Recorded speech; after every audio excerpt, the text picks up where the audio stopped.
بسم اللہ الرحمن الرحیم۔ السلام علیکم۔ ہم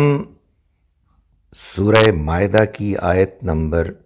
38 تک پڑھ چکے ہیں۔ آج ہمیں آیت نمبر 39 سے اپنا سبق شروع کرنا ہے۔ اعوذ باللہ من الشیطان الرجیم، بسم اللہ الرحمن الرحیم۔ فمن تاب من بعد ظلمہ، پھر جس کسی نے توبہ کی اپنے ظلم کے بعد، وَأَصْلَحَ، اور اصلاح کی، فَإِنَّ اللَّهَ يَتُوبُ عَلَيْهِ، تو اللہ اس کی توبہ قبول فرمائے گا، اللہ اس کی طرف نظر عنایت کرے گا، یعنی اللہ اس کی توبہ قبول فرمائے گا۔ فرمایا کہ ان اللہ غفور الرحیم، جان لو کہ اللہ مغفرت کرنے والا، رحم کرنے والا ہے۔ ہم سورہ مائدہ کے اب اس مقام تک پہنچ گئے ہیں کہ جہاں اللہ تعالیٰ اپنے شریعت کے وہ احکام بیان کر رہے ہیں کہ جو آپ یوں سمجھیے کہ ایک مسلمان ریاست اسٹیٹ بن جانے کے بعد وہ آخری احکام ہیں کہ جو اللہ نے چاہا کہ وہ اپنے بندوں کو دے تاکہ اس کی شریعت مکمل ہو جائے۔ جیسا کہ اس سورہ مبارکہ کے بالکل آغاز میں ہم نے یہ دیکھا کہ اللہ تعالیٰ نے فرمایا کہ ہم نے اب آج کے دن جب یہ سورہ مبارکہ نازل ہو رہی ہے اپنا دین تمہارے لیے مکمل کر دیا۔ ظاہر ہے اس سے یہ بات بھی معلوم ہوئی کہ یہ سزائیں جہاں ایک جانب یقیناً اللہ کے دین، اللہ کی شریعت کا حکم ہے اور ان کو کسی صورت بھی نظر انداز نہیں کیا جا سکتا، مگر اللہ کے دین کی پریزنٹیشن اور اس میں جو ایک سیکوینس کو اللہ نے ملحوظ رکھا ہے، جو ترتیب اس کے ہاں طے پائی ہے، اس میں یہ باتیں بالکل آخر میں بیان کی ہیں، جبکہ اخلاقی تعلیمات دے دی گئیں، ان پر زور ایمفسس کو بیان کیا گیا، ایمانیات کو پوری طرح سے راسخ کیا گیا۔ تو یہ بتا دیا گیا کہ اگر کچھ لوگ زمین میں فساد مچائیں گے تو ان کی سزائیں کیا ہیں، اور یہ بتا دیا گیا کہ اگر کوئی مرد یا کوئی عورت چوری کرے گا تو اس کی سزا پھر ہاتھ کاٹنا ہے، اور یہ اس کے اس جرم کا جو اس نے کمایا ہے اس کا بدلہ ہے، اور اللہ کی طرف سے یہ ایک عبرت ہے، ایک سبق ہے کہ جو دوسرے لوگوں تک وہ پہنچانا چاہتا ہے۔ اور اللہ زبردست ہے، طاقتور ہے، وہ غالب ہے، اور وہ حکمت والا ہے۔ وہ جانتا ہے کہ اسے اپنے بندوں کو اس معاشرے کو قائم کرنے کے لیے کہ جس معاشرے میں وہ یہ چاہتا ہے کہ لوگ امن سے رہیں، اللہ کی عبادت کریں، ایک اچھی زندگی گزاریں بغیر کسی خوف خدشے کے، وہاں اس طرح کی سزاؤں کو بالآخر نافذ کرنا یہ بھی مطلوب ہے، ضروری ہے۔ جب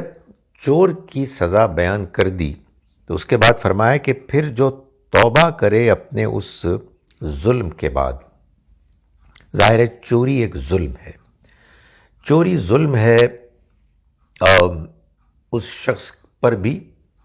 کہ جس کی چوری ہوئی، جس کا مال اپنا کمایا ہوا مال، اس کا اپنا جس پر استحقاق حق تھا، وہ کوئی انسان لے اڑے تو ظاہر ہے کہ یہ اس پر ظلم ہے۔ لیکن قرآن اس بات پر بار بار اصرار کرتا ہے کہ جو لوگ جرم کرتے ہیں جان بوجھ کر، وہ اصل میں اپنے اوپر ظلم کرتے ہیں۔ تو یہاں بھی معلوم ہوتا ہے کہ اس ظلم سے مراد اس کا اپنے اوپر ظلم کرنا ہے، اتنا بڑا جرم کہ مال کسی اور کا ہے اور آپ اس کو چوری چھپے پلان کر کے اس سے کسی دوسرے کو جو اس کا مالک ہے اس سے محروم کر دیں۔ فرمایا جس نے یہ ظلم کرنے کے بعد توبہ کی یعنی وہ پچھتایا اور اس نے اللہ کے سامنے اپنے پچھتاوے کو، اپنی شرمندگی کو بیان کیا اور وَأَصْلَحَ اور اپنی اصلاح کی، یعنی آئندہ کے بارے میں اس نے یہ طے کیا کہ میں ایسا نہیں کروں گا، مجھ سے زیادتی ہو گئی۔ فَإِنَّ اللَّهَ يَتُوبُ عَلَيْهِ تو اللہ پھر اس کی طرف نظر عنایت کرے گا، اللہ اس کی توبہ قبول کرے گا۔ ان اللہ غفور الرحیم، اللہ مغفرت کرنے والا، رحم کرنے والا ہے۔ اس سے ایک بات تو یہ معلوم ہوئی کہ توبہ جب انسان کرتا ہے سچی توبہ، تو اس میں جہاں وہ اللہ کی طرف پلٹتا ہے، یعنی پہلے تو وہ اللہ کی طرف مائل ہی نہیں تھا، جب انسان جرم کرتا ہے تو اصل میں وہ اللہ سے اپنا رشتہ کاٹ لیتا ہے۔ یہی بات ہے کہ جس کو کہ نبی اکرم صلی اللہ علیہ وسلم نے یوں بیان فرمایا کہ لا یزنی الزانی حین یزنی وہو مومن، کہ کوئی زنا کرنے والا زنا نہیں کرتا حالت ایمان میں، یعنی اس کا ایمان نکلتا ہے دل سے، اللہ کے موجود ہونے کا احساس اس کے اندر سے نکلتا ہے تو وہ زنا کرتا ہے۔ ولا یسرق السارق حین یسرق وہو مومن، اور نہ کوئی چور چوری کرتا ہے جب وہ چوری کرتا ہے حالت ایمان میں۔ تو ظاہر ہے کہ یہ حالت ایمان سے نکلنا ہے کہ جو انسان کے گناہ کے نتیجے میں ہو جاتا ہے۔ تو جب انسان توبہ کرتا ہے تو پھر وہ حالت ایمان میں لوٹتا ہے، اللہ کی موجودگی کو مانتا ہے، اس کے سامنے اپنی شرمندگی کا اظہار کرتا ہے، اور یہی نہیں بلکہ فرمایا وَأَصْلَحَ، اور اس نے اپنی اصلاح کی۔ تو اصلاح یہ توبہ کی لازمی شرط ہے۔ اصل میں جب انسان شرمندہ ہوگا تو اصلاح تو کرے گا، وہ آئندہ کے لیے یہ طے کرے گا کہ میں یہ گناہ نہیں کروں گا۔ یہ ہو نہیں سکتا کہ انسان آئندہ کے لیے پھر پلاننگ کر رہا ہو، ذہن میں پھر اس کے وہی منصوبہ ہو کہ وہ ظلم کرے گا، وہ گناہ کرے گا اور وہ توبہ کر رہا ہو۔ ایسی توبہ ظاہر ہے کہ بیکار ہے، اس لیے کہ توبہ کا مطلب محض توبہ کرنا یا استغفر اللہ کرنا، استغفار کی تسبیح پڑھنا نہیں ہے، بلکہ اپنے اندر خلوص کے ساتھ اللہ کے سامنے شرمندگی کے جذبات کا اظہار کرنا، معافی مانگنا ہے اور آئندہ کی اصلاح کا فیصلہ کرنا۔ اس فیصلے کے بعد دوبارہ غلطی ہو جائے تو دوبارہ آدمی توبہ کرے گا۔ اللہ تعالیٰ بڑا مہربان ہے، توبہ قبول کرنے والا ہے، لیکن توبہ کرتے وقت انسان کا یہ پختہ ارادہ ہونا چاہیے کہ وہ اب آئندہ کبھی نہیں کرے گا۔ فرمایا جب اس نے اصلاح کی، وہ اصلاح کرتا ہے تو اللہ اس کی طرف نظر عنایت کرتا ہے، اس کی توبہ قبول کرتا ہے۔ یقیناً اللہ مغفرت کرنے والا، رحم کرنے والا ہے۔ ایک اور بات یہ معلوم ہوئی کہ یہ جو انسان کو سزا ملتی ہے کسی جرم پر، جیسے چوری کے جرم پر اس کا ہاتھ کٹتا ہے، تو اس کے ہاتھ کٹنے سے اس کا گناہ معاف نہیں ہوتے۔ کسی قاتل کے قتل کرنے کے بعد جب اس کو قتل کیا جاتا ہے، سولی پر چڑھایا جاتا ہے، تو اس سے اس کے گناہ معاف نہیں ہوتے۔ کسی زانی کو جب کوڑے لگتے ہیں، 100 کوڑے، تو اس سے اس کے گناہ معاف نہیں ہوتے۔ گناہ معاف ہوتے ہیں توبہ سے۔ یہ ٹھیک ہے کہ اگر کسی کو سزا مل جائے تو اس کے توبہ کرنے کا ایک امکان پیدا ہو جاتا ہے، لیکن سچی بات ہے کہ وہ تو امکان ہی ہوتا ہے، کوئی ضروری تو نہیں ہے کہ دل شرمندہ ہو۔ یہ بھی ہو سکتا ہے کہ انسان اور زیادہ ہٹ دھرم ہو جائے اور زیادہ وہ جری ہو جائے۔ سو اس آیت سے صاف معلوم ہوا کہ سزا تو ملے گی انسان کے جرم پر، لیکن اس کی معافی ہوگی توبہ کرنے پر۔ تو فرمایا کہ اللہ تعالیٰ مغفرت کرنے والا، رحم کرنے والا ہے۔ علم تعلم، کیا تم نہیں جانتے، ان اللہ، کہ اللہ، لہو، اسی کا ہے، اسی کی ہے، ملک السماوات، آسمانوں کی بادشاہت، والارض، اور زمین کی، یعذب من یشاء، وہ عذاب دے گا جس کو چاہے گا، یغفر لمن یشاء، اور وہ معاف کرے گا جس کو چاہے گا، واللہ علی کل شیء قدیر، اور اللہ ہر چیز پر قدرت رکھنے والا ہے۔ یہ جو بار بار قرآن میں کہا جاتا ہے کہ وہ عذاب دے گا جس کو چاہے گا اور وہ معاف کرے گا جس کو چاہے گا، اس میں اس کی قدرت کا بیان ہے، یعنی اس بات کا بیان ہے کہ اللہ کے فیصلوں میں کوئی رکاوٹ نہیں بن سکتا۔ اس بیان کا نہ جانے یہ مطلب کیوں لے لیا گیا، جو بعض لوگ کہتے ہیں جی کہ بادشاہ ہے، جو چاہے کرے، کسی نعوذ باللہ نیک سے نیک انسان کو پکڑ کے عذاب دے دے، اور کسی بڑے سے بڑے مجرم کو پکڑ کے وہ انعام دے دے، وہاں سزا دے دے کسی نیک آدمی کو، اور کسی برے آدمی کو انعام دے دے۔ نہیں، یہ اندھیر نگری اللہ کے ہاں نہیں ہے۔ یہ کیسے لوگ باور کرتے ہیں کہ ایسا ہو سکتا ہے؟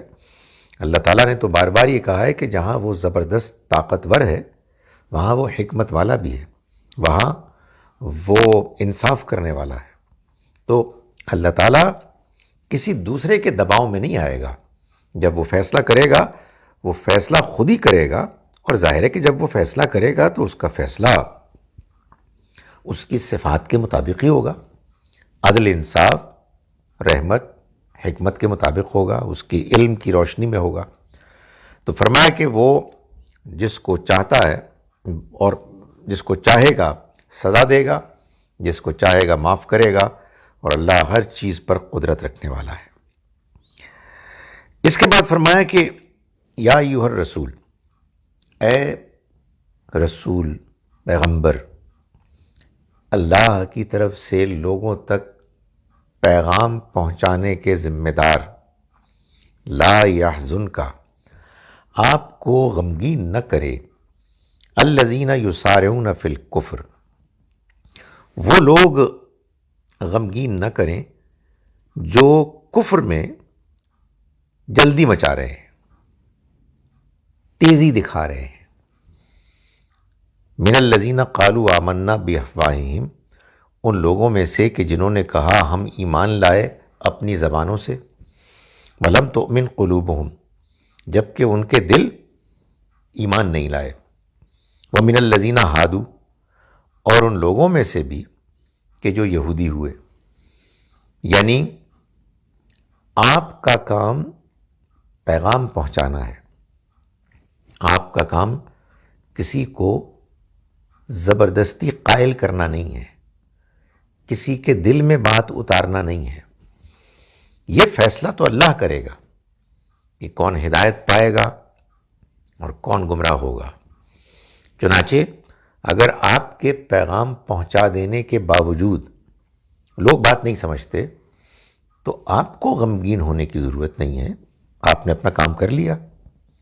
اور ظاہر ہے کہ وہ لوگ کہ جو ایمان نہیں لاتے، جو کفر میں، انکار میں سرگرمیاں دکھاتے ہیں، سازشیں کرتے ہیں، یہ وہ لوگ بھی ہیں کہ جو منافق ہیں، جو کہتے تو ہیں کہ ہم ایمان لے آئے، حالانکہ حقیقت میں وہ ایمان نہیں لائے، یعنی وہ اپنی دنیاوی اغراض و مقاصد کو سامنے رکھ کر ایمان کا اعلان کر رہے ہیں، اور پھر آپ دیکھتے ہیں کہ ان کی جو حرکتیں ہیں وہ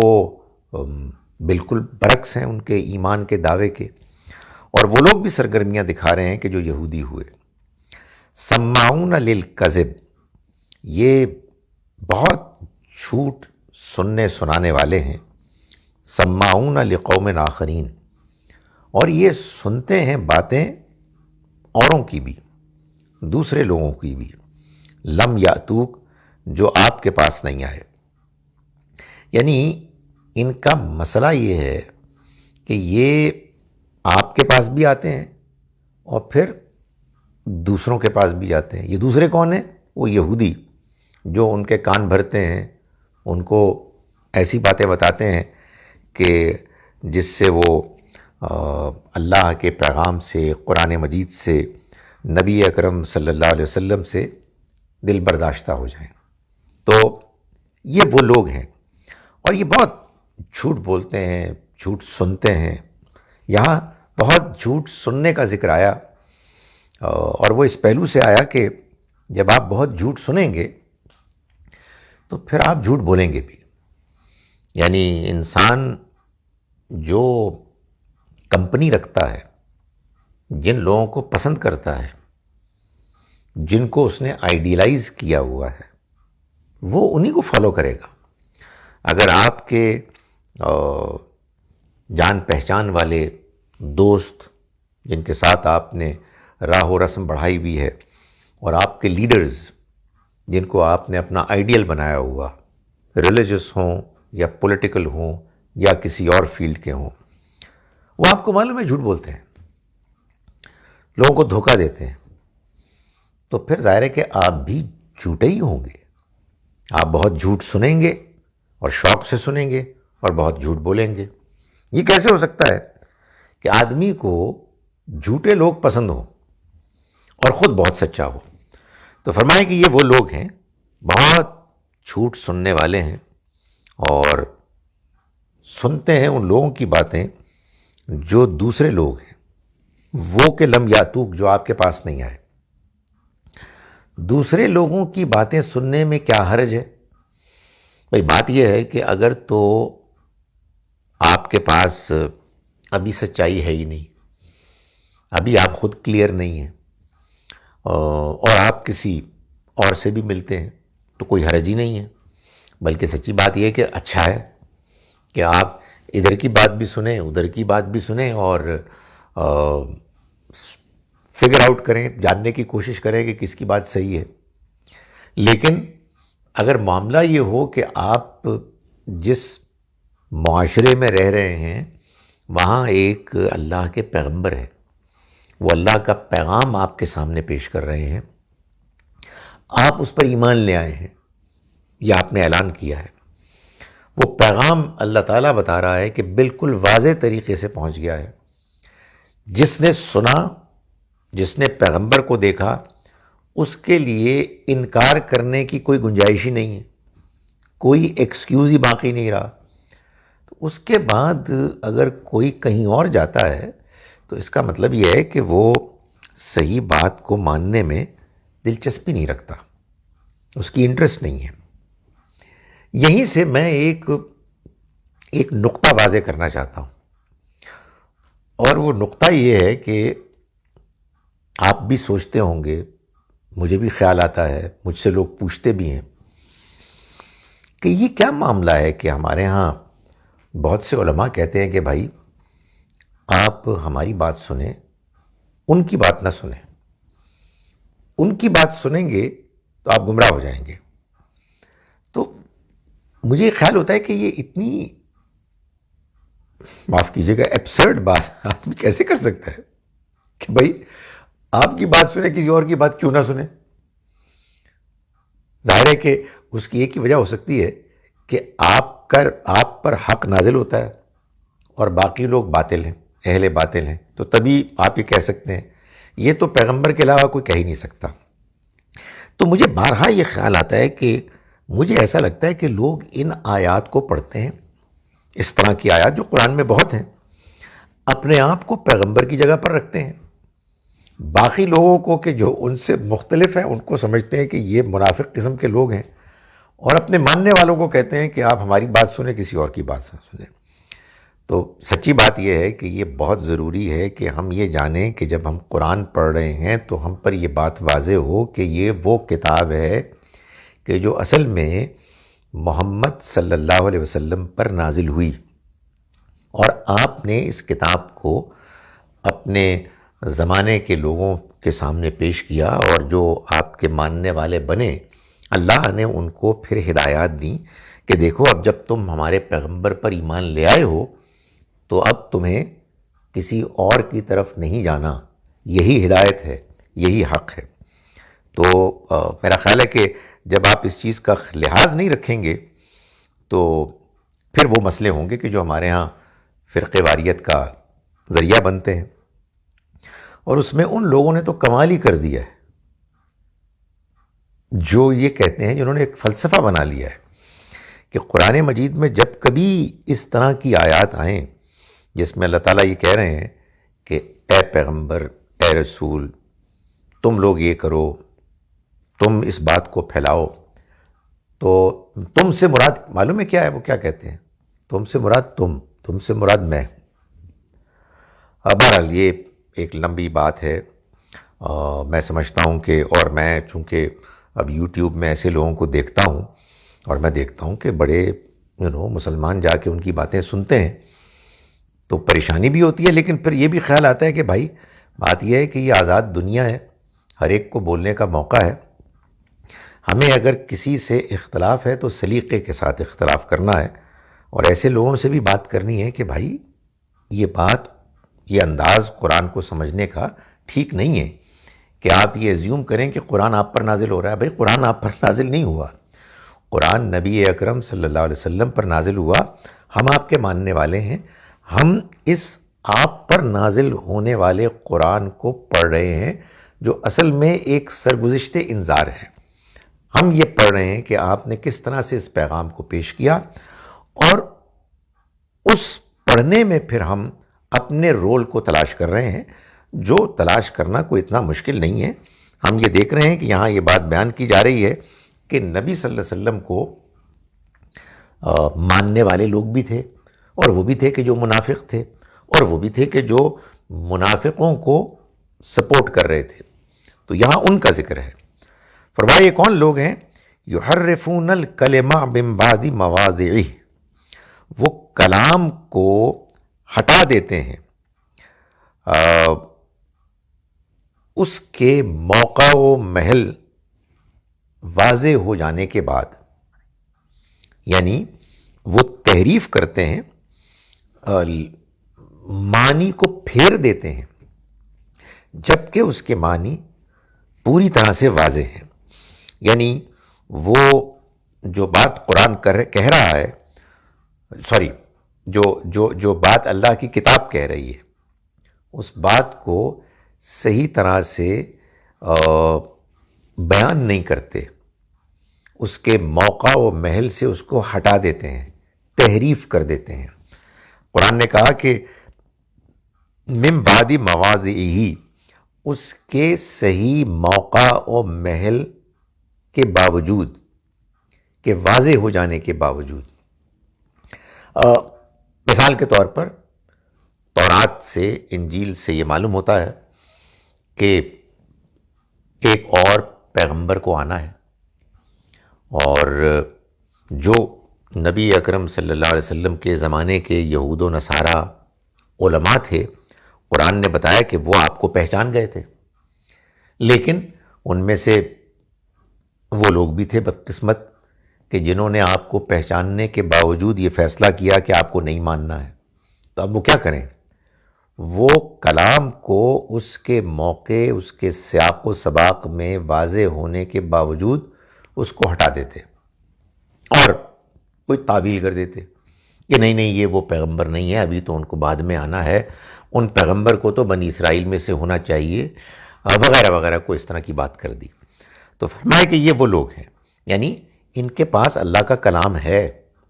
تورات ہے، جیسا کہ ابھی ہم دیکھیں گے کہ اللہ تعالیٰ فرماتے ہیں کہ تورات بھی اللہ کا کلام ہے، لیکن تورات کے اللہ کے کلام ہونے اور ان کے پاس موجود ہونے کے باوجود وہ گمراہ ہو گئے ہیں اور لوگوں کو گمراہ کر رہے ہیں، اس لیے کہ اس میں جو کچھ لکھا ہے وہ بجائے اس کے کہ اس کو سمجھیں جیسے کہ بیان کیا گیا ہے اس کے سیاق سباق کے مطابق، وہ اس کو پھیر دیتے ہیں، وہ اس کو ہٹا دیتے ہیں اس کی اصل جگہ سے۔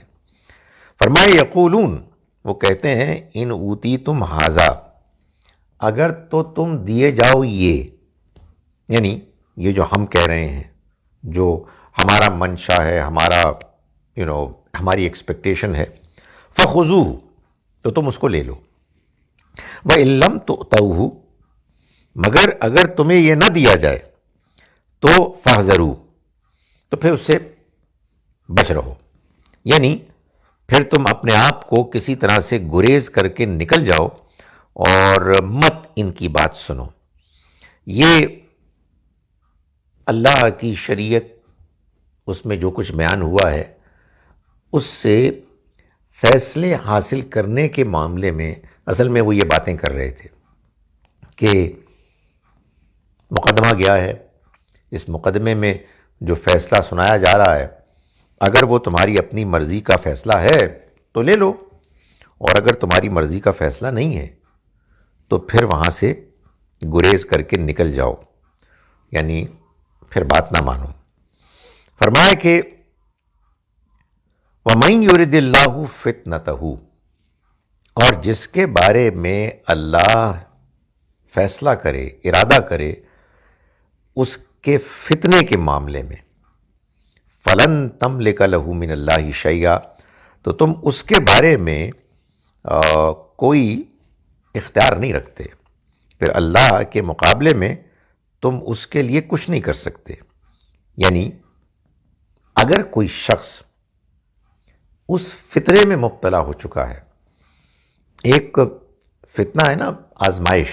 امتحان، وہ آزمائش کیا کرتی ہے؟ وہ آزمائش ثابت کر دیتی ہے، واضح کر دیتی ہے کہ آپ کھرے ہیں یا کھوٹے ہیں۔ اگر کوئی شخص آزمائش میں کھوٹا نکلے، یعنی امتحان میں ناکام ہو جائے، مال، اولاد، دنیا میں وہ اتنا پھنس جائے کہ وہ حق اور باطل میں تمیز کھو بیٹھے، تو اس کا مطلب یہ ہوا کہ وہ فتنے میں پھنس گیا، فتنے میں مبتلا ہو گیا اور ناکام ہو گیا۔ تو یہ لفظ فتنہ یہاں اسی مفہوم میں ہے کہ فرمایا کہ وَمَن يُرِدِ اللَّهُ فِتْنَتَهُ، جس کے بارے میں اللہ فیصلہ کرے، ارادہ کرے اس کے فتنے کا، یعنی فتنے میں مبتلا ہونے کا،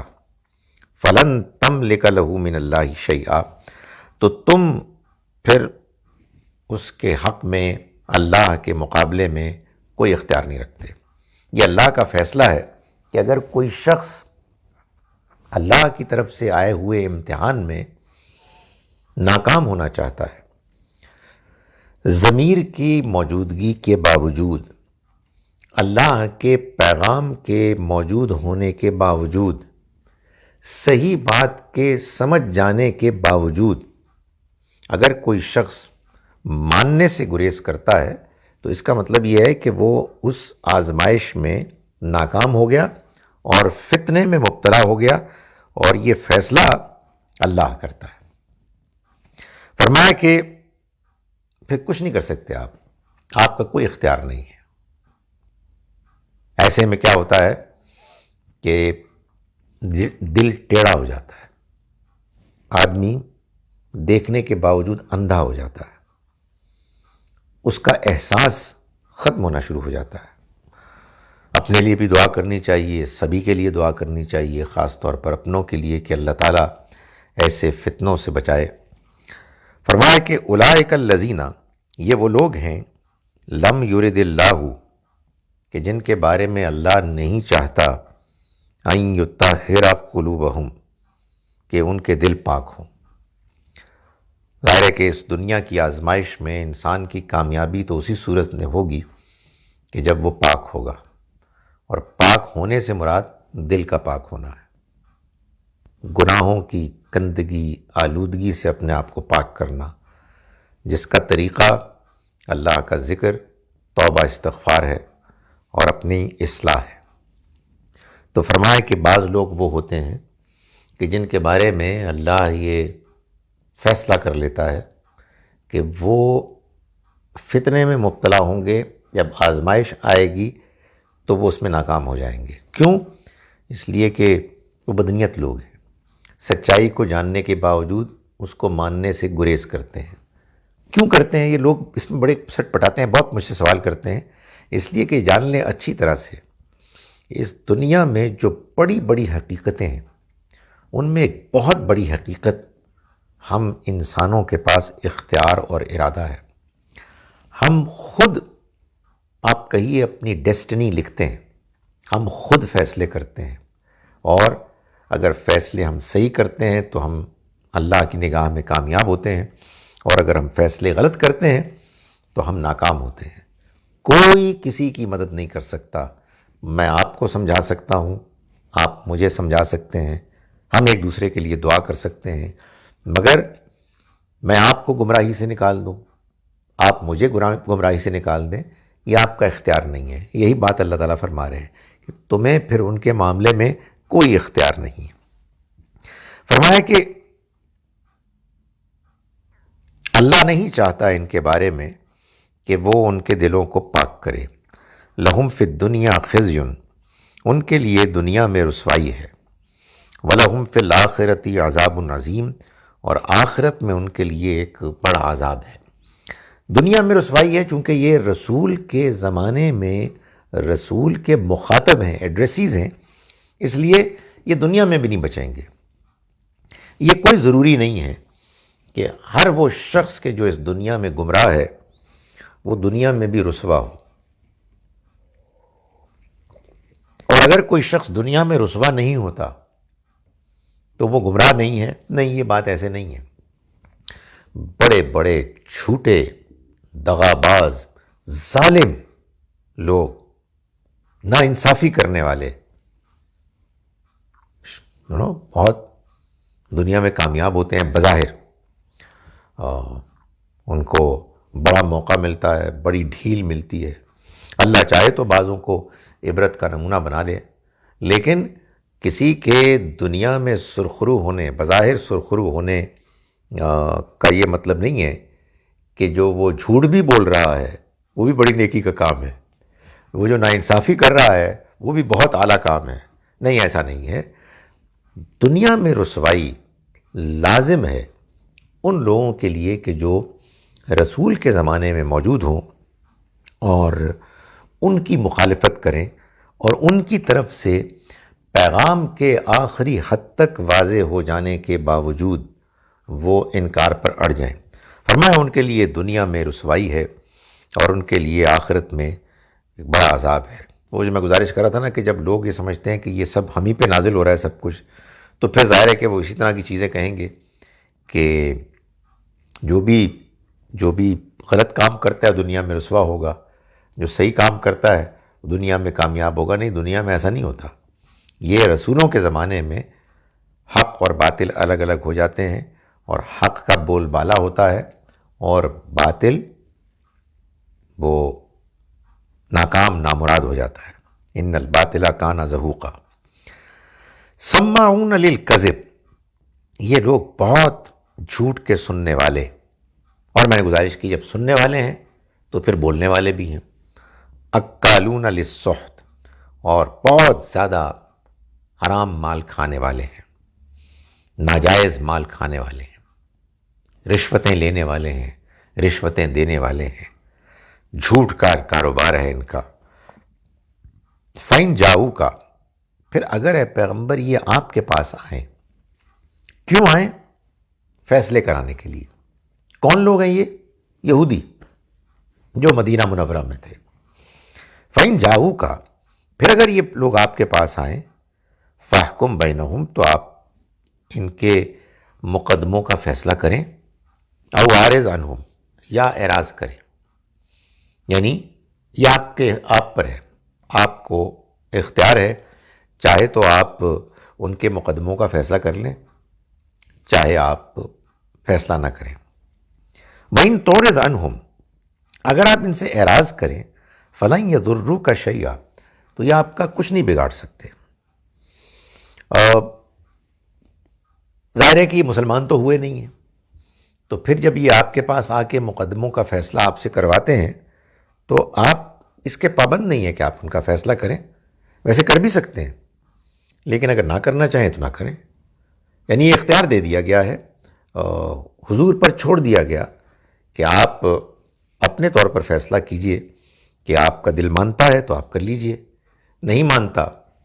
تو نہ کریں، آپ کی کوئی ذمہ داری نہیں ہے۔ سوال یہ پیدا ہوتا ہے کہ فیصلے نہ کریں،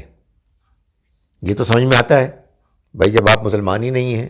آپ نے نبی صلی اللہ علیہ وسلم کو اللہ کا پیغمبر مانا ہی نہیں ہے، تو پھر آپ کیا فیصلہ لینے آئے ہیں؟ آپ کے پاس تورات ہے، آپ اس کو مان رہے ہیں۔ لیکن یہ جو اللہ تعالیٰ نے اجازت دی کہ آپ چاہیں تو فیصلہ کر لیں، یہ بھی ہو سکتا ہے، اس کی کیا وجہ ہے؟ میں یہ سمجھتا ہوں کہ اس کی وجہ یہ ہے کہ یہ بالکل ممکن ہے کہ نبی صلی اللہ علیہ وسلم یہ محسوس فرماتے کہ میں اگر ان کے مقدموں کے فیصلے کروں جبکہ ابھی وہ مجھ پر ایمان نہیں لائے تو یہ ان کے ایمان کے قریب آنے کا ذریعہ بن سکتی ہے چیز۔ ظاہر ہے کہ جب اللہ کے پیغمبر فیصلہ کریں گے تو فیصلہ حق پر مبنی ہوگا، انصاف پر مبنی ہوگا، جس طرح سے وہ ڈیل کریں گے، جس طرح سے وہ مقدمے کو سنیں گے، جس طرح سے آخری حد تک انصاف کے تقاضوں کو پورا کریں گے، تو وہ لوگ کہ جو ابھی ایمان نہیں لائے وہ آپ کے اس پورے رویے سے متاثر ہو کے دین کے قریب آئیں گے۔ لیکن ایسے بھی فتنہ پرداز لوگ ہوتے ہیں کہ جن کا مقصد اصل میں اپنے مطلب کا فیصلہ کروانا ہوتا ہے، اور وہ محض اس لیے آتے ہیں کہ یہاں سے کنسیشن مل جائے تو اس کو مان لیں، اور کہیں اور سے مل جائے تو اس کو مان لیں۔ تو اس لیے اس معاملے کو نبی صلی اللہ علیہ وسلم کے اختیار پر چھوڑ دیا گیا، اور یہ فرمایا کہ اگر آپ ان سے اعراض کریں تو وہ آپ کا کچھ نہیں بگاڑ سکتے، آپ کی کوئی ذمہ داری نہیں ہے۔ وَإِنْ حَكَمْتَ، اور اگر آپ فیصلہ کریں، فَاحْكُمْ بَيْنَهُمْ بِالْقِسْطِ، تو آپ فیصلہ کریں ان کے مابین انصاف کے ساتھ، اس لیے کہ فیصلہ بہرحال انصاف کے ساتھ ہوگا۔ یہ نہیں ہو سکتا کہ آپ جب فیصلہ کریں تو اس میں کوئی کوتاہی ہو۔ ان اللہ یحب المقسطین، اللہ تو پسند ہی ان کو کرتا ہے جو انصاف کرنے والے ہیں۔ وَكَيْفَ يُحَكِّمُونَكَ، اور یہ آپ سے کیسے فیصلہ کروانے کے لیے آتے ہیں۔ وَعِندَهُمُ التَّوْرَاتُ، جبکہ ان کے پاس تو تورات ہے، فِيهَا حُکْمُ اللہ، جس میں اللہ کا حکم ہے۔ ثُمَّ يَتَوَلَّوْنَ مِن بَعْدِ ذَلِكَ، پھر یہ اس کے بعد بھی منہ موڑ لیتے ہیں، یعنی تورات سے۔ وَمَا أُولَٰئِكَ بِالْمُؤْمِنِينَ، یہ لوگ مومن نہیں ہیں۔ اس میں چند باتیں واضح ہوئیں۔ ایک بات تو یہ قرآن نے واضح کر دی، اور قرآن یہ بار بار واضح کرتا ہے کہ قرآن ہی کی طرح تورات، زبور، انجیل یہ اللہ کی کتابیں ہیں۔ جب اللہ کی کتابیں ہیں تو ان میں اللہ کا حکم ہے، ان میں اللہ کا پیغام ہے۔ تو یہاں بھی اس کو بیان کر دیا گیا کہ جب تورات ان کے پاس ہے تو پھر یہ اللہ کے آخری پیغمبر صلی اللہ علیہ وسلم کے جو قرآن لے کر آئے ہیں ان کے پاس کیوں آ رہے ہیں؟ قرآن تورات کو اللہ کی کتاب مانتے ہیں، قرآن کو ابھی انہوں نے اللہ کی کتاب نہیں مانا، تو یہ تو اپنے ہی دعوے کے خلاف عمل کر رہے ہیں۔ تو یہ اللہ تعالیٰ پوچھ رہے ہیں کہ یہ آخر آپ سے فیصلہ کروانے کے لیے کیوں آتے ہیں جبکہ ان کے پاس تورات ہے اور اس میں اللہ کا حکم ہے، یہ اللہ تعالیٰ فرما رہے ہیں، تو پھر اس کے باوجود وہ منہ موڑ لیتے ہیں۔ ایک تو یہ بات معلوم ہوئی کہ تورات بھی اللہ کی کتاب ہے، تورات میں جو کچھ لکھا ہے وہ اللہ کا حکم ہے۔ دوسری بات یہ معلوم ہوئی کہ اگر مسلمانوں کی ریاست ہو تو اس میں جو مسلمانوں کا نظام ہوگا عدالت کا وہ تو قرآن اور اللہ کی آخری شریعت کے مطابق چلے گا، لیکن اگر دوسرے مذاہب کے لوگ اپنے ان معاملات میں کہ جن معاملات میں وہ مذہب سے رہنمائی لیتے ہیں، ایک تو ہے نا پبلک لا سب کے لیے، وہ تو سبھی کے لیے ہوگا، ظاہر ٹریفک لاز تو سب کے لیے ایک ہی ہیں، اور بھی بہت سی چیزیں ہیں کہ جو سب کے لیے یکساں ہیں، لیکن وہ معاملات نکاح طلاق وغیرہ کے کہ جو ان کے اپنے کمیونٹی کے ہیں، تو اس میں اگر وہ اپنے فیصلے کرواتے ہیں اپنی ٹریڈیشن کے مطابق تو اس میں کوئی حرج نہیں، اس لیے کہ یہ بات اللہ تعالیٰ نبی اکرم صلی اللہ علیہ وسلم کو بتا رہے ہیں سورہ مائدہ میں، جو کہ بالکل آپ سمجھیے کہ آخری دور کی سورہ ہے، کہ جب اللہ کا دین آ گیا اور بالکل واضح ہو گیا، اور اللہ تعالیٰ اپنے دین کے ان آخری احکام کو بیان فرما رہے ہیں کہ جن کی ضرورت لوگوں کو تھی، مسلمانوں کو تھی۔ اور ایک اور بڑی امپورٹنٹ بات جو سامنے آئی ہے وہ یہ ہے کہ مومن کون ہوتا ہے؟ مومن وہ ہوتا ہے کہ جو حقیقت اس کے سامنے آتی ہے وہ اس کو قبول کرتا ہے اور اس کے مطابق اس پر عمل کرنے کی کوشش کرتا ہے۔ اللہ تعالیٰ اس آیہ مبارکہ میں اس لحاظ سے بڑی اہم آیت ہے، یہودیوں کو اس بات پر نہیں ڈانٹ رہے یا ان کے بارے میں ایک سخت رویہ اختیار کر رہے کہ یہ محمد صلی اللہ علیہ وسلم کو کیوں نہیں مان رہے، قرآن کو کیوں نہیں مان رہے، بلکہ اللہ تعالیٰ ان پر ناراض ہو رہے ہیں اس لیے کہ بھائی ان کو تو ابھی تم نے نہیں مانا ہے، اس کی کوئی وجہ ہو سکتی ہے، ابھی تم نے پوری طرح سے بات نہیں سمجھی ہے، تمہیں بات پوری طرح سے ابھی پہنچی نہیں ہے،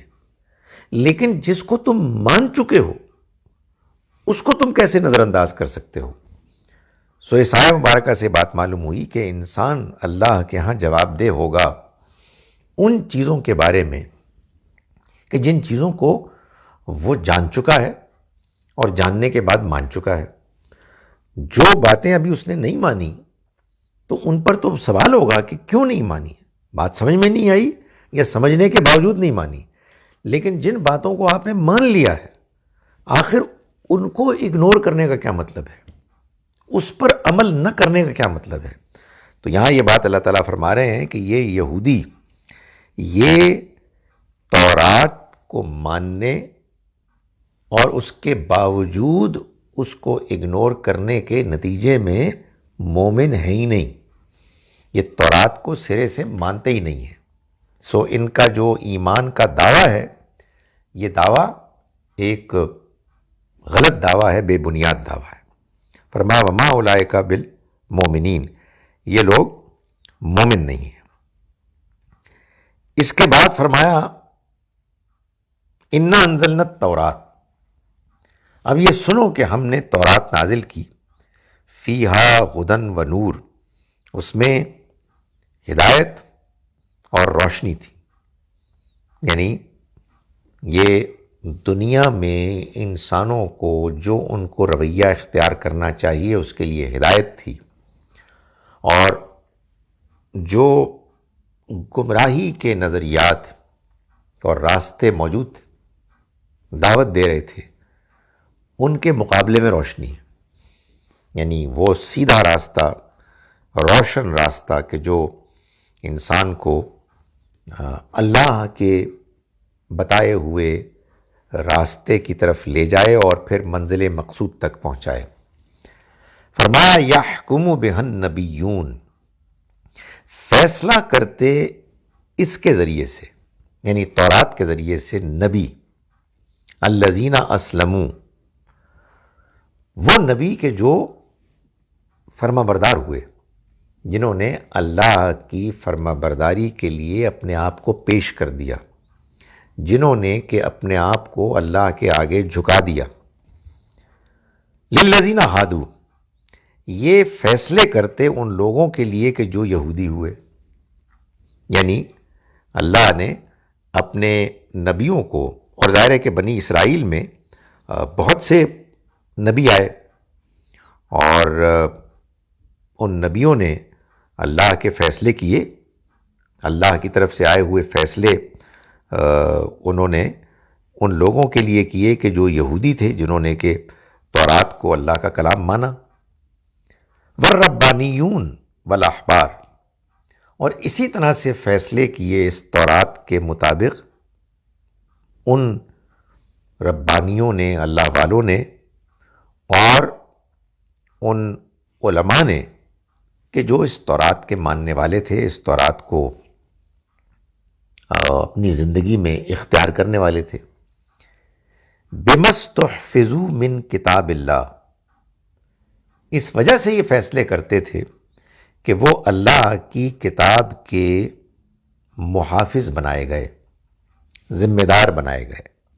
یعنی ان کو اللہ نے یہ ذمہ داری سونپی کہ یہ میرا کلام ہے، تمہیں اس کو خود بھی ماننا ہے، دوسروں کو بھی پیش کرنا ہے، اور اس میں جو ہم نے ہدایات، احکام دیے ہیں، اس کی روشنی میں تم نے اللہ کے بندوں کے فیصلے کرنے. تو وہ ایسا کرتے، وہ خود بھی اس پر عمل پیرا ہوتے اور دوسروں کو بھی اس کی تلقین کرتے اور اسی کے مطابق وہ فیصلے کرتے. وَكَانُوا عَلَيْهِ شُهَدَاءَ، اور وہ اس پر گواہ تھے. یعنی انہیں اس کتاب پر، اللہ کی کتاب پر گواہ بنایا گیا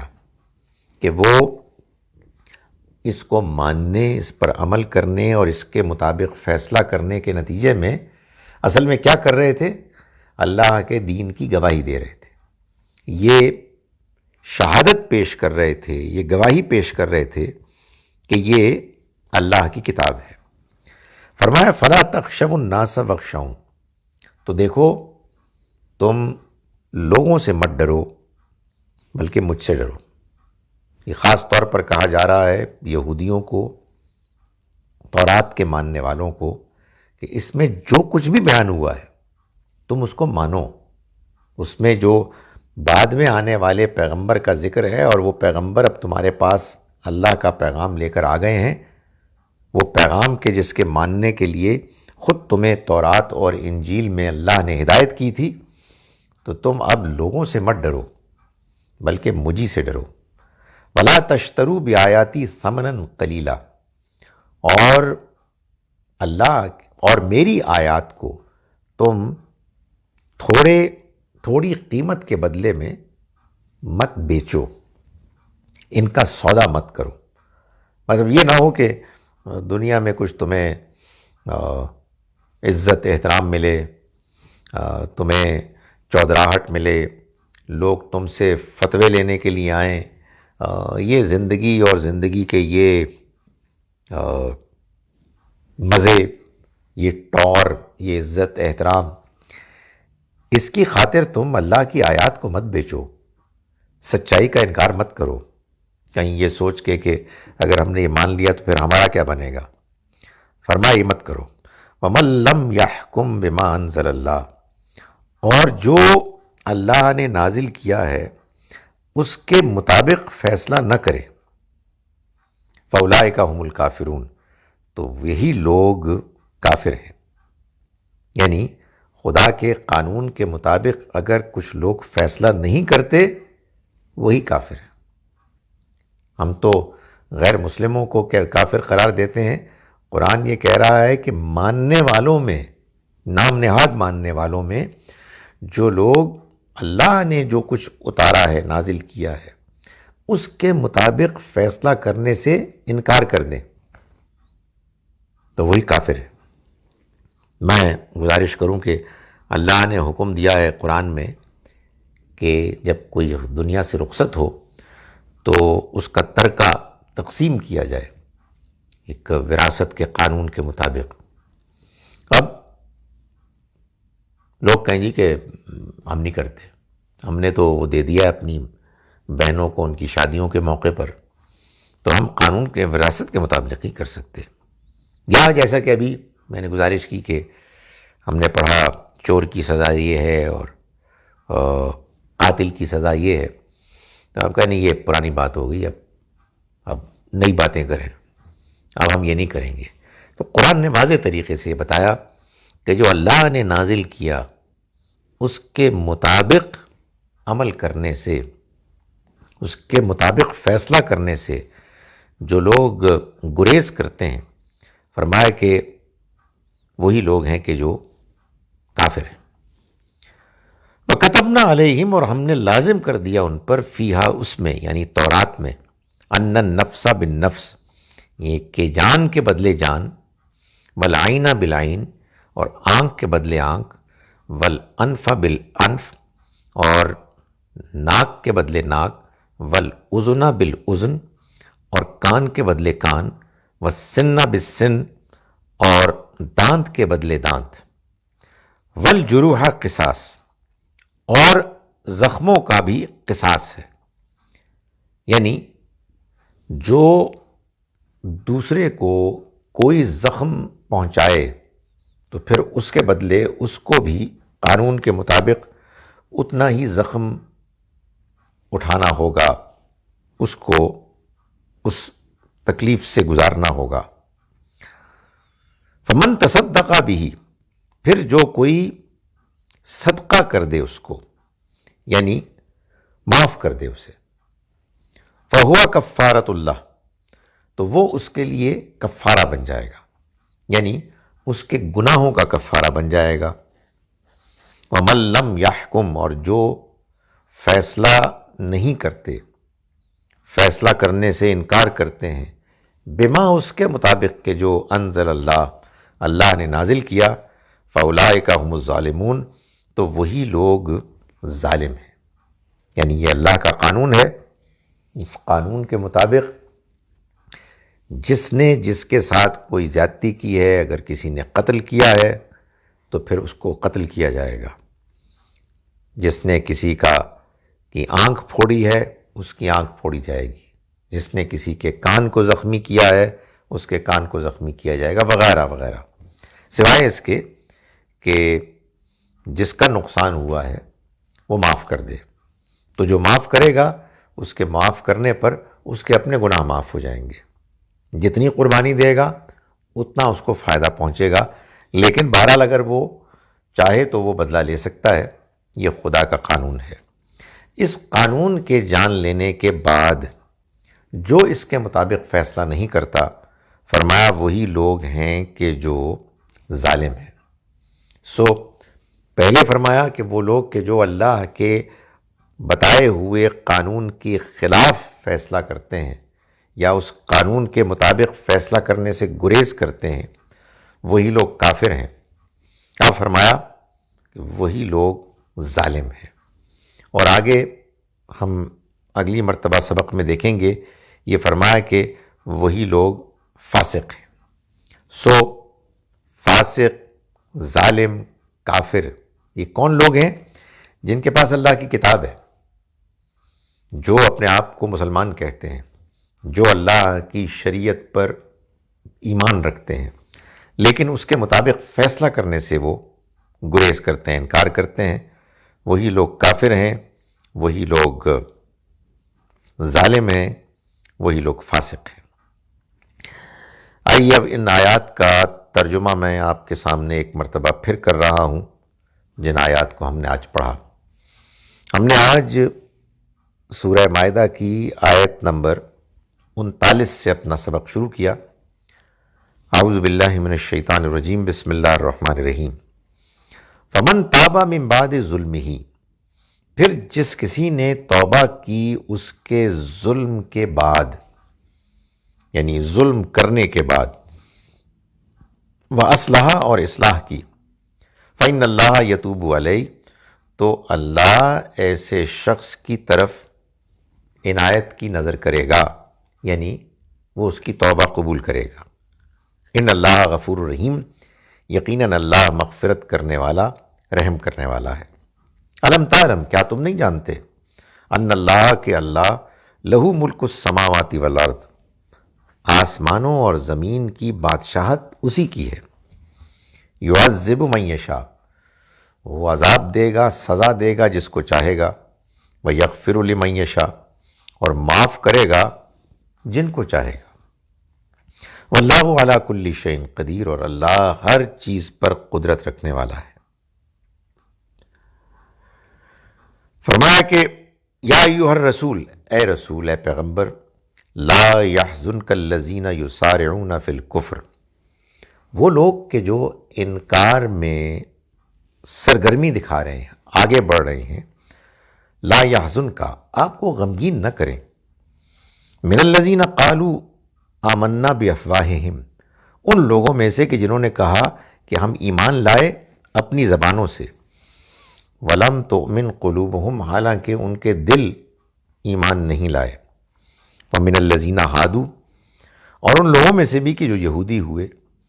سماعون للکذب یہ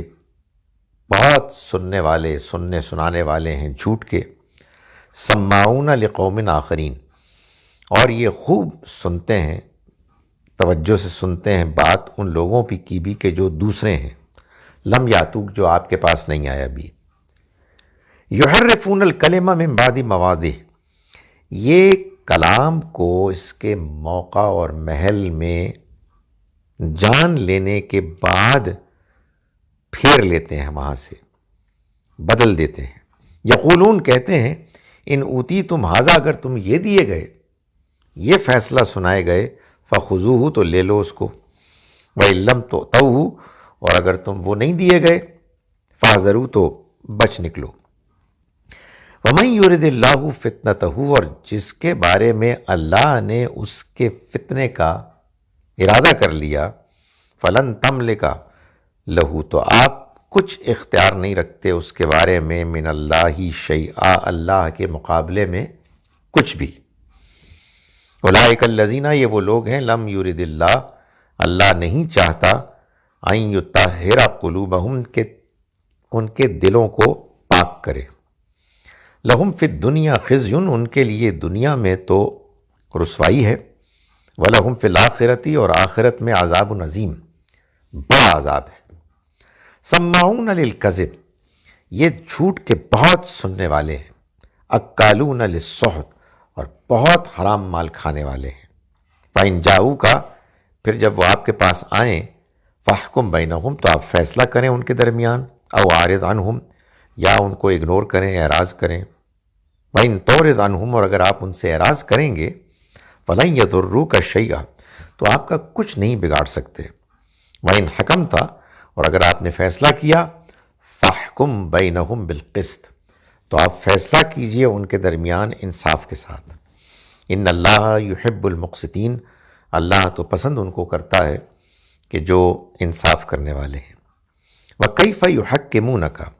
اور بھلا یہ کیسے آپ سے فیصلہ کروا سکتے ہیں،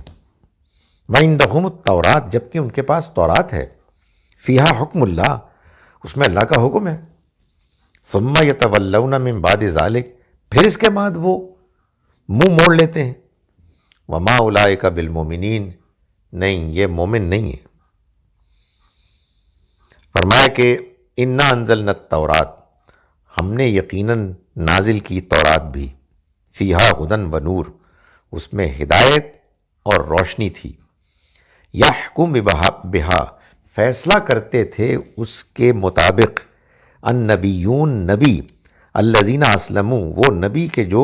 فرما بردار ہوئے، فیصلہ کرتے تھے للذین ہادوا ان لوگوں کے لیے کہ جو یہودی ہوئے، والربانیون اور فیصلہ کرتے تھے ربانی اللہ والے بھی، والاحبار اور علماء بھی، بما استحفظوا اس وجہ سے کہ وہ محافظ بنائے گئے، من کتاب اللہ اللہ کی کتاب کے، وکانوا علیہ شہداء اور وہ اس کے گواہ تھے، فلا تخشوا الناس تو دیکھو تم لوگوں سے مت ڈرو، واخشونی بلکہ مجھ سے ڈرو، ولا تشتروا بآیاتی اور مت بیچو میری آیات کو ثمنا قلیلا تھوڑی قیمت کے بدلے، ومن لم یحکم اور جو فیصلہ نہ کرے جو فیصلہ کرنے سے انکار کر دے، بما انزل اللہ اس کے مطابق کہ جو اللہ نے نازل کیا، فاولئک تو وہی لوگ ہم الکافرون وہی کافر ہیں، وَكَتَبْنَا اور ہم نے لکھ دیا یعنی ہم نے لازم کر دیا، علیہم ان کے لیے، فیہا اس میں یعنی تورات میں، ان النفس بالنفس کہ جان کے بدلے جان، والعین بالعین اور آنکھ کے بدلے آنکھ، والانف بالانف اور ناک کے بدلے ناک، والاذن بالاذن اور کان کے بدلے کان، والسن بالسن اور دانت کے بدلے دانت، والجروح قصاص اور زخموں کا بھی بدلہ ہے، قصاص ہے۔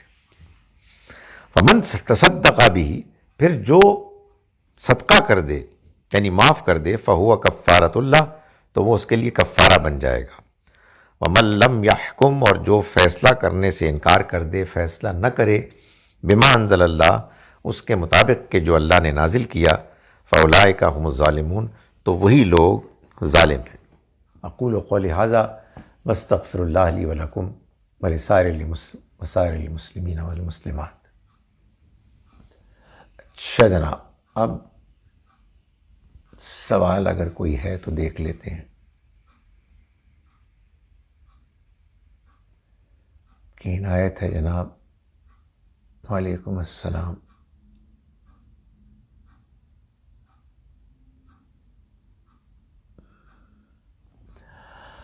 اگر مظلوم جس پہ ظلم ہوا ہے وہ معاف کرے تو کیا اللہ قیامت کے روز اس پر سزا دے گا، یا وہ گناہ اس کے معاف کرنے سے معاف ہو جائے گا، جبکہ کسی حد تک اللہ کے قانون میں مداخلت ہوتی ہے؟ نہیں، اگر کسی کے ساتھ زیادتی ہوئی ہے اور وہ اس زیادتی کو معاف کرتا ہے تو اصل میں اس شخص کے گناہ معاف ہوں گے کہ جس پر زیادتی ہوئی ہے۔ وہ کہے کہ میں اب سزا نہیں چاہتا اس شخص کے لیے۔ جس کو معاف کیا ہے اس کے معاف ہونے کے لیے ضروری ہے کہ وہ خود اللہ سے بھی معافی مانگے اور بندے سے بھی معافی مانگے۔ بندے نے تو اس کو معاف کیا کہ اس کو سزا نہ ملے، لیکن اس شخص کے اللہ کے ہاں قیامت کے روز اس گناہ پر معاف ہونے کے لیے یہ ضروری ہے کہ وہ اللہ سے بھی معافی مانگے دل سے، اور اس سے بھی معافی مانگے جس سے اس نے زیادتی کی، وہ بھی معاف کر دے اور اللہ بھی معاف کر دے، تو بس پھر وہ معاف ہو گیا انشاءاللہ۔ As we can see that nowadays most of the Muslim countries do not follow Quran for punishments, then what should be our role in that system according to Islam? دیکھیے، گزارش یہ ہے کہ اللہ کے جو احکام ہیں وہ بعض تو وہ ہیں کہ جو سب کے لیے، نماز، روزہ، حج اور زکوٰۃ ظاہر ہے کہ ان لوگوں کے لیے کہ جو زکوٰۃ دے سکتے ہیں، جو حج کر سکتے ہیں۔ اسی طرح سے قانون وراثت کی تقسیم ہوگی اگر کسی کے پاس مال ہے۔ وہ احکام کے جن کا تعلق ریاست سے ہے اس کی ذمہ داری ان پر ہے کہ جو ریاست کے ذمہ دار ہیں۔ جو عام آدمی ہے ظاہر ہے وہ تو اس کے مطابق فیصلہ نہیں کر سکتا۔ وہ کیا کرے گا؟ وہ اگر اس کا کوئی اختیار ہے، جیسا کہ ہم سب کو ہے کہ ہم اپنا ووٹ دیتے ہیں، ہم اپنے منتخب نمائندے ہیں کہ جن کا انتخاب کرتے ہیں، تو ہم اس حد تک ان کو کہہ سکتے ہیں جو ہمیں کہنا بھی چاہیے۔ لیکن ظاہر ہے کہ اگر اللہ کے احکام پر عمل نہیں ہو رہا تو جو اس کا براہ راست ذمہ دار ہے وہی ہے کہ جو اللہ کے ہاں جواب دہ ہے۔ باقی لوگ تو تقاضا کر سکتے ہیں، نصیحت کر سکتے ہیں، دعا کر سکتے ہیں، مگر یہ بات ذہن میں رہنی چاہیے کہ یہ شریعت کے احکام بہت اہم ہیں، لیکن ان سے پہلے، ان سے بھی اہم وہ اخلاقی احکام ہیں جو اللہ نے سب انسانوں کے اندر رکھ دیے ہیں، اور وہ ہیں کہ ہم سچ بولیں، ہم وعدہ پورا کریں، ہم دھوکہ نہ دیں، ہم لوگوں کے ساتھ زیادتی نہ کریں،